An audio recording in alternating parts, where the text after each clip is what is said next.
Welcome back. SLP candidate Kenston Casimir is taking Grosley MP Leonard Spider-Montour to task for sleeping on the job. Casimir says all around the constituency there are visible signs of neglect, indicative of an MP who has failed to deliver what he promised to constituents. We had a parliamentary representative that, after winning the 2016 election, took a 4-year hiatus, and so even when projects were started in his absence, they were still incomplete, and we are into the 6th year of a 5-year term. And one of those structures is a comfort station that is supposed to allow for, even if tourists are in the Grosley community walking around and they need to, use the toilet, use the facility, it is available for them. If the people of Grosley need to use the toilet facility, need to urinate, they could use it. But we are into the 6th year, and up to now, we still do not have a date for when that facility is going to be open. And I just want to appeal to the powers that be right now. Our people need it. We've paid the taxes. We've seen money invested to have it done. And so we want it complete and opened up. Casimir has promised to bring transformative projects and policies if given the chance to represent Grosley constituents in the Parliament of St. Lucia. St. Lucia remains heavily armed in the fight against COVID-19, having recently bolstered its national vaccination campaign. While the Ministry of Health and Wellness notes some progress in the uptake of vaccines, the chairman of the command center says that vaccination hesitancy remains a concern. The Ministry of Health and Wellness continues a robust national vaccination campaign, encouraging members of the public to get vaccinated as St. Lucia strives to return to normalcy.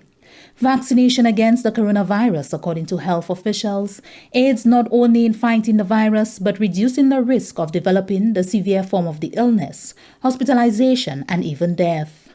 Minister for Tourism, Information and Broadcasting, Culture and Creative Industries Honorable Dominic Fede indicated that while significant progress is being made in obtaining herd immunity, vaccination hesitancy remains a concern. The whole business of vaccine hesitancy remains a major concern for our government, and we are going to do anything possible to encourage St. Lucians to get vaccinated, because what we have seen in countries where people have vaccinated in large numbers, it has had a significant positive impact on the number of or the rate of hospitalization, the rate of deaths, and the rate of infection of COVID-19. And the science is showing that the vaccine has been a game changer, and it has been one of the greatest weapons that we can use to fight against COVID-19. And so what we have to do is really use our respective offices, and certainly I want to encourage you, the media, to use your platforms to encourage people to go get vaccinated and to really take the jab. It really is one of the biggest ways in which we can fight this and reclaim our lives and return to normalcy. The minister, looking globally at vaccination efforts, noted that world leaders at the recently held G7 summit in the UK had expressed concern about the inequality taking place as it relates to access to vaccines. He went on to explain that there is a lot of concern surrounding the accessibility of vaccines by poorer countries and the slow pace at which citizens in developing and poorer countries are being vaccinated. Citing the pledge made by more developed countries to aid where possible, Honorable Fede asserted that the fight against COVID-19 is a global one.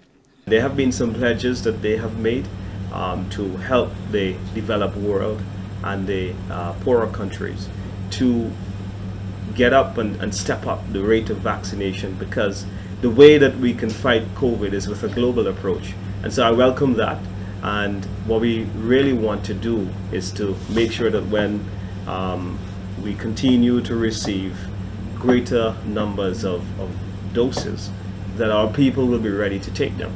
And what we have to do is use a multi-pronged approach to ensure that we encourage more people to go and take the jab. Obviously, the anti-vaxxers and their campaign really doesn't help the whole situation. So what we have to do is allow the science to inform what is happening. And we see what's happening in the United States. We see what's happening in the UK. Two of the forerunners in vaccinations, and in both instances, those countries are seeing a significant decline in the rate of hospitalization, the rate of infection, and the rate of deaths have come down significantly. So really, everything there in the science suggests that we should go take the vaccine. Members of the public are encouraged to get vaccinated to protect not only themselves, but their loved ones as well. From the Government Information Service, I am Janelle Norville. A group of young tech minds who founded the company Obtronics is spearheading a digital literacy program under the theme Strengthening the Digital Economy One Person at a Time. The free workshops are targeted at youth in particular and will provide training in areas such as social media marketing, e-commerce tools, and website and graphic design. The aim is to provide young people with the skill set needed to navigate business in a technological world. Throughout the month of August, the Grozile Human Resource Center will be the base of a digital literacy workshop hosted by Obtronics, a company established by young tech innovators. Obtronics is mainly concerned with enhancing young people in STEM-related fields, and this digital literacy workshop is an avenue to facilitate that. Co-founder of Obtronics, Keegan Patrick, urges young people to seize this opportunity to access free tech training that will elevate their business. It helps you move into the new world that we are moving into with COVID happening and there's more socially distanced. Everybody is looking for a new website. Everybody is looking for how can I make money remotely. And with these skills, it helps you market your business better. It helps you find means of getting paid online, whether you're selling a new product that you've been creating at home, if you're a nail technician and you want to have appointments and have persons pay you over the internet. All of these avenues and opportunities are there with the development of technology these days. Operations Manager Devi Frederick highlights the importance of being tech-savvy in current COVID-19 times and how the initiative will lend to that. Well, the pandemic really showed how much how important it is to have knowledge on how to maneuver a virtual environment, and we felt that this was an opportunity for us to really educate the public on just how to, exist and survive our ever-growing virtual community. Interested people are encouraged to visit the company's Facebook and Instagram pages, namely Obtronics, where registration guidelines are outlined. The company also seeks to branch out free digital workshops to various communities in the future. Kareem Nelson, Hot 7 TV Nightly News. This is the Hot 7 TV Nightly News. We'll be right back.